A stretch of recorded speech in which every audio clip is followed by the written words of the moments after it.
Hello, in front of me I've got GARMIN Index S2 Scale. In this video I'll show you how to install risers and why.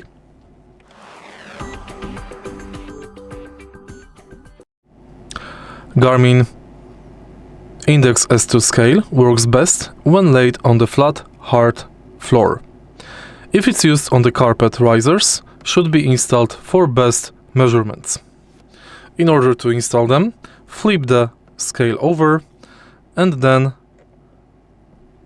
place the risers on the scale feet. Make sure they are fully in.